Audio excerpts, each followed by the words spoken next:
अर्धांगिनी बढ़ेगी तो केवल मकान तक, परिवार के सब लोग चलेंगे इस मसान तक, बेटा भी हक निभाएगा तो अग्निदान तक। इससे तो आगे, इससे तो आगे भजन ही है साथी, हरि के भजनों बिनु अकेला रहेगा।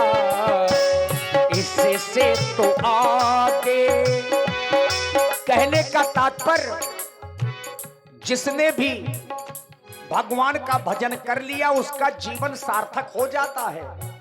क्योंकि मरने के बाद आखिर साथ में क्या जाता है, बस यही भजन लेकर के जाता है।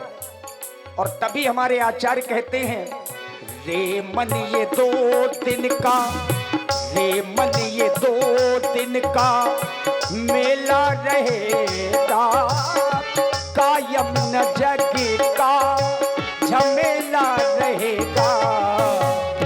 रे मन ये 2 दिन का मेला रहेगा, कायम न जग का झमेला रहेगा।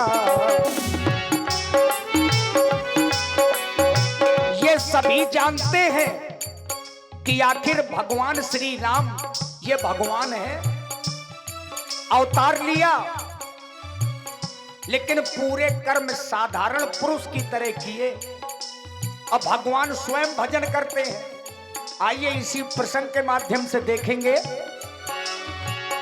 मंगल भवनु अमंगल हारी, त्रिभुवन दशरथ अजर बिहारी।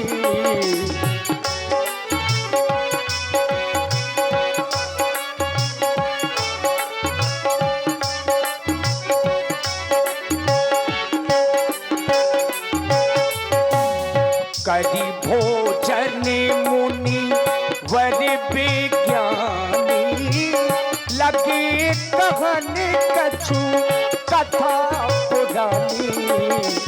विगति दिवसी गुरु, विगति दिवसी गुरु आयसु पाई, संध्या करनो चले 2 भाई। विगति दिवसी गुरु, इससे तो आगे भजन ही है साथी, हरि के भजनों बिनु अकेला रहेगा। इससे तो आगे भजन ही है साथी, हरि के भजनों बिनु अकेला रहेगा। हे मन ये 2 दिन का, हे मन ये 2 दिन का झमेला रहेगा, कायम न जग का झमेला रहेगा। हे मन ये 2 दिन का मेला रहेगा, कायम न जग का झमेला रहेगा।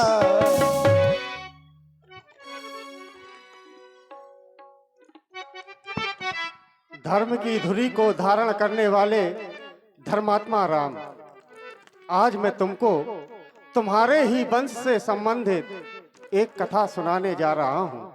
तुम ध्यान पूर्वक सुनो। राम, तुम्हारे वंश में एक परम प्रतापी राजा हुए जिनका नाम था युनाक, लेकिन उनको कोई संतान नहीं थी। संतान न होने के कारण वे अत्यंत दुखी थे। एक दिन वो अपने गुरु बाबा वशिष्ठ जी के पास गए और संतान न होने का सारा वृत्तांत सुनाया। तो गुरु बाबा ने श्रृंग ऋषि को बुलवाया, क्योंकि पुत्रेष्टि यज्ञ के विशेषज्ञ श्री श्रृंग ऋषि जी ही है। तो श्रृंग ऋषि जी आए और यज्ञ प्रारंभ किया, लेकिन उस यज्ञ का एक नियम था कि जब तक यज्ञ पूर्ण नहीं हो जाता, राजा और रानी को यज्ञ स्थल पर ही शयन करना होगा। एक रात राजा को बड़ी जोर से प्यास लगी। उसने पानी को इधर उधर खोजा, उसको पानी दिखाई नहीं दिया। जैसे ही राजा की नजर पास ही में रखा घड़ा उस पर पड़ी तो उसमें कुछ पानी था। तो राजा ने उस पानी को पी लिया। जैसे ही राजा ने उस पानी को पिया तो उसका पेट बढ़ने लगा। तब वहां पर ब्रह्मा जी प्रकट हुए और बट वृक्ष के पत्ते की नोक से राजा का पेट चीरा गया और पुत्र को बाहर निकाला गया। जैसे ही पुत्र को बाहर निकाला तो वो रोने लगा। क्यों? क्योंकि वो भूखा था। तब वहां पर इंद्र मां बना और उसने अपने बाएं हाथ के अंगूठे से उसको दूध पिलाया, इसलिए उसका नाम पड़ा मानधाता। राम, मैं तुमको जिस समय कथा सुना रहा था तो मेरी दृष्टि अचानक नभमंडल की ओर गई। देखता क्या हूं, भगवान भास्कर अस्ताचल की ओर प्रस्थान कर रहे हैं, यानी दिन का गमन रात्रि का आगमन हो रहा है। इसलिए लाल, ऐसे शुभ समय पर हम सबको संध्या वंदन करनी चाहिए। इसलिए मेरा आदेश है, तुम जाओ संध्या वंदन करो। विगत दिवस गुरु आयसु पाई, संध्या करनो चले दो भाई।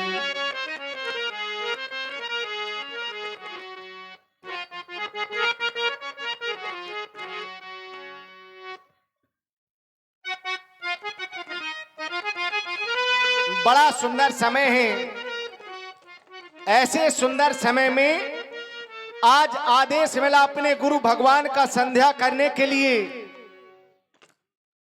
मैं तो आज केवल यही सोच रहा हूं कि हमें संध्या करने का आदेश क्यों प्राप्त हुआ।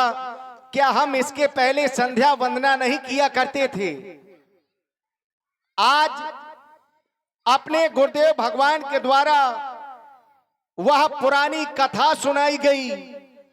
हम दोनों भाई उस कथा में इतने मग्न हो गए, इतने लीन हो गए कि हमें अपनी संध्या वंदना का ध्यान ही न रहा। तब आदेश मिला, अविगत दिवस गुरु आयुष पाई, संध्या करन चले दो भाई।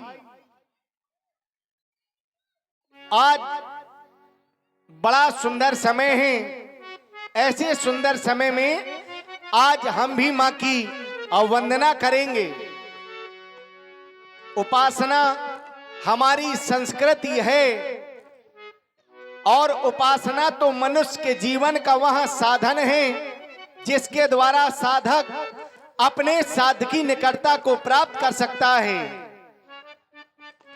आदेश मिला हमें संध्या करने के लिए। संध्या करने से हमारे मन को शांति मिलती है और जिस कार्य को करने में व्यक्ति को शांति मिले वह कार्य तो हर व्यक्ति को सर्वप्रथम करना चाहिए। कहा गया, बड़े भाग्य मानस तन पावा, सुर दुर्लभ सब ग्रंथनि गावा। बड़े भाग्य से हमें यह मानव का शरीर प्राप्त हुआ है। बताया गया मानव का शरीर कैसा है, तो कहा गया साधन धाम मोक्ष कर द्वारा, पाई न जे परलोक संवारा। जिसने भी मनुष्य शरीर प्राप्त करने के बाद अपना परलोक अच्छा नहीं बनाया, अपना चरित्र अच्छा नहीं बनाया, वह तो जीवन भर पश्चाताप के आंसू बहाते रहते हैं। लाल, देख रहे हो यह समय बड़ा गतिवान है। यदि आज हम समय के साथ नहीं चले तो समय हमसे दूर चला जाएगा और हमारे हाथों में केवल पश्चाताप ही रह जाएगा। समय संध्या का है और आज अपने गुरु भगवान का आदेश भी है। तो आओ ऐसे सुंदर समय में हम दोनों बंधु मिलकर के मां की वंदना करें। चलो करें चलो करें संध्या वंदन, संध्या का पाठो पढ़ाना है।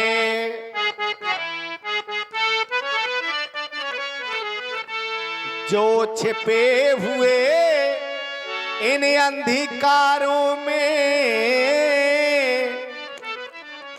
इन सबको आजो जगाना है।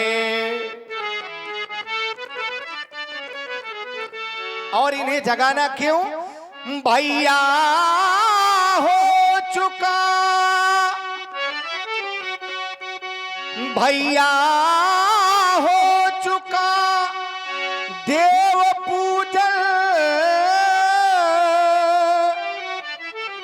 अब चल कर संध्या वंदन हो। गुरुवरों ने आज्ञा दे दी है, उनकी आज्ञा का पालन हो।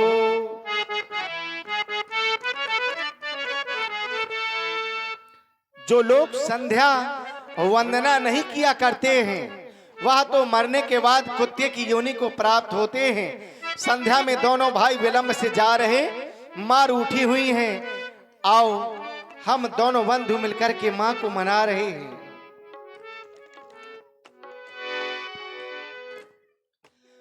हो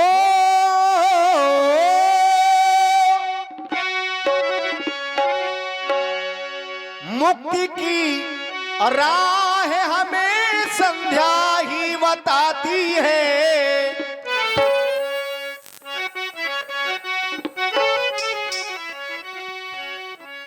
मुक्ति की राह हमें संध्या ही बताती है। अवैध है शाखा, अवैध है शाखा और कर्म धर्म पाती है। मूल मूल मूल संध्या मूल कहलाती है।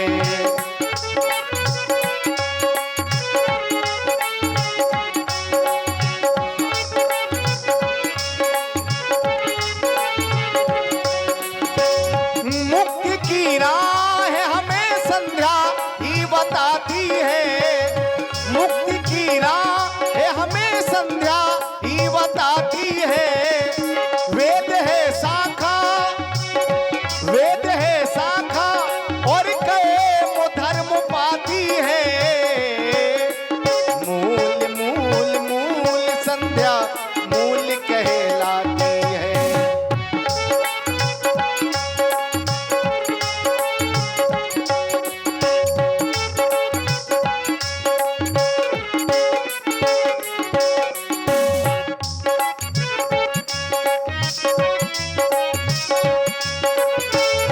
चांदनी चांद को दिखाए,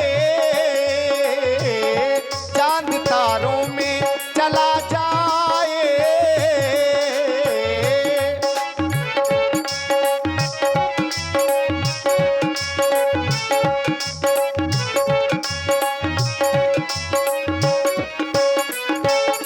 चांदनी चांद को दिखाए, चांद तारों में चला जाए।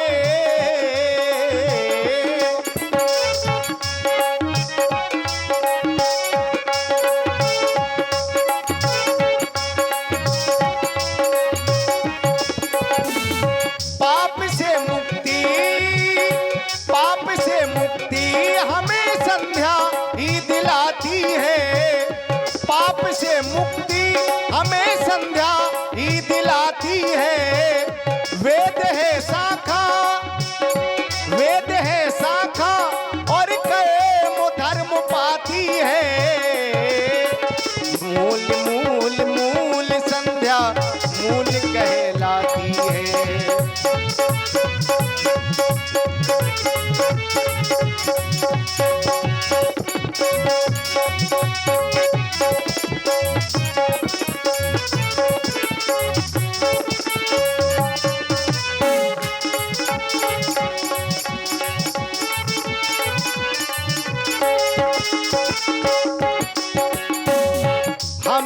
गुरु देव ने बताया,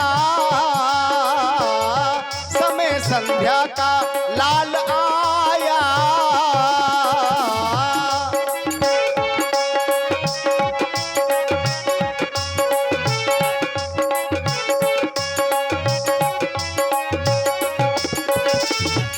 और कहा भी गया है कि श्रद्धा के वास्ते मन सुमन होना चाहिए, पर भक्ति के वास्ते नमन होना चाहिए। हमें गुरु देव ने बताया, समय संध्या का लाल आया।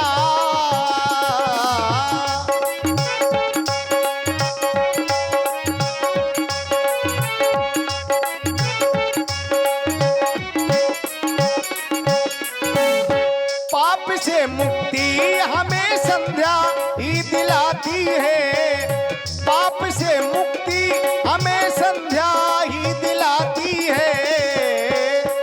मूल मूल मूल संध्या मूल कहलाती है, मूल मूल मूल संध्या मूल कहलाती है।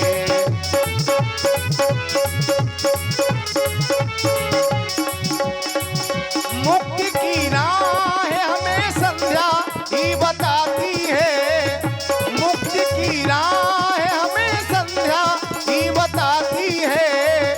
वेद है शाखा, वेद है शाखा और कैमो धर्म पाती है। मूल मूल मूल संध्या मूल कहलाती है, मूल मूल मूल संध्या मूल कहलाती है, मूल मूल मूल संध्या मूल कहलाती है। बड़ा सुंदर समय है लाल।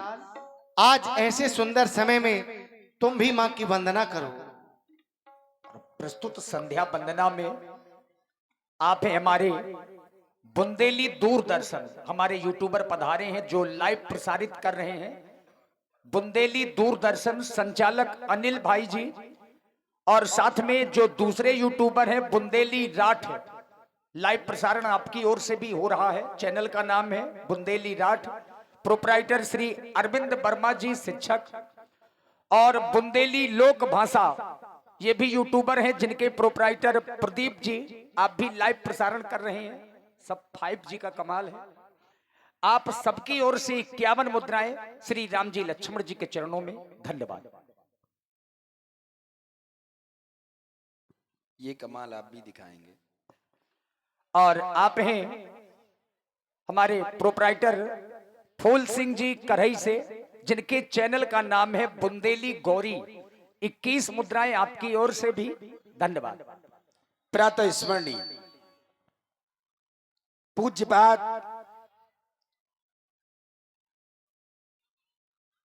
श्रद्धे मेरे आराध्य आदेश मिला मां की वंदना करने का पूज्य गुरुदेव जी के द्वारा। लक्ष्मण विचार ये करने लगा, माता रानी की संध्या वंदन, माता रानी का अर्चन, माता रानी का पूजन क्या हम दोनों भाई प्रतिदिन नहीं करते थे? तो विचार ये हुआ कि हम माता रानी की संध्या वंदना प्रतिदिन करते थे, लेकिन हमें प्रतिदिन गुरुदेव भगवान के द्वारा आदेश नहीं दिया जाता था। आज गुरुदेव भगवान के द्वारा आदेश दिया गया, तो कौन सा ऐसा कारण बना कि आज गुरुदेव भगवान स्वयं आदेश देने के लिए विवश हो गए। मैंने पुनः विचार किया कि ऐसा क्यों हुआ। पाया कि गुरुदेव भगवान के द्वारा एक पुरानी कथा सुनाई गई। उस कथा में हम दोनों भाई इतने लीन हो गए, इतने मग्न हो गए कि हमें ये ज्ञात ही नहीं रहा कि समय संध्या का हो गया है। गुरुदेव भगवान ने देखा दोनों भाई लीन हैं, तो आदेश दे दिया कि विगत दिवस गुरुवायुस पाई और संध्या करण चले दो भाई। आदेश मिला मां देवी की संध्या करने का, तो क्यों ना ऐसे गुरु के चरणों की वंदना करें, क्योंकि गुरु को तो कहा गया गुरु ब्रह्मा गुरु विष्णु गुरुर्देवै महेश्वरा गुरु साक्षात परब्रह्म तस्मै श्री गुरुवे नमः। गुरु जी के चरण स्पर्श करने से हमें एक लाभ होता है। अंजन दो प्रकार के होते हैं। अंजन माने होता है काजल। काजल दो प्रकार के होते हैं। एक काजल वो होता है जो हम अपने नेत्रों में लगाते हैं, तो नेत्रों में वो अंजन लगाने से हमारे नेत्रों से अश्रुपात होने लगते हैं। लेकिन गुरुपद रज का वो अंजन है, गुरुपद रज मृदु मंजुल अंजन नयन अमी दृग दोष विभंजन। गुरु के चरणों का जो अंजन है, रज का अंजन है, जब हम अपने नेत्रों में लगाते हैं तो नेत्रों के जो विकार होते हैं वो नष्ट हो जाते हैं। आज आदेश मिला संध्या वंदन करने का। मैंने विचार ये किया, इस संसार में मानव प्राणी जिस समय इस पृथ्वी पर आया है, तो मैंने ये देखा है कि यहां का मानव प्राणी कार बाद में करता है, उसके बारे में पहले जान लेता है कि ये कार मैं अच्छा करने जा रहा हूं कि बुरा कर रहा हूं। और ये जान लेना चाहिए, हम संध्या करने जा रहे हैं और हमें अगर ये मालूम ना हो कि संध्या कहते किसे हैं, संध्या की परिभाषा क्या है, संध्या करने से हमें लाभ क्या मिलेगा, संध्या करने से हमें लाभ मिलेगा कि हानि मिलेगी, हमें इस पर विचार करना चाहिए। तब मैंने विचार किया तो बताया गया संध्या यंती संध्यते परब्रह्म श्याम सा संध्या। संध्या में अपने इष्ट का आराधन किया जाता है। ये हमारा धर्म है। धर्मो हतो हंति धर्मो रक्षति रक्षिता। ये आर्यावर्त के समस्त प्राणी का धर्म है कि हमें मां देवी की संध्या करना चाहिए। लेकिन लाभ क्या है संध्या करने से, तो बताया कि जो हमसे पाप हो जाते हैं वो संध्या करने से वह पाप नष्ट हो जाते हैं। चलो व्यक्ति सोचे कि ये अच्छा साधन है, हम पाप करेंगे और संध्या शाम को कर लेंगे, हमारे पाप दूर हो जाएंगे। कौन से पाप दूर होते हैं? जो पाप अनजाने में हो जाएं वो पाप दूर हो जाते हैं मां देवी की संध्या वंदन करने से। क्यों नहीं, आज बड़ा ही सुंदर समय है, देखो ना भैया।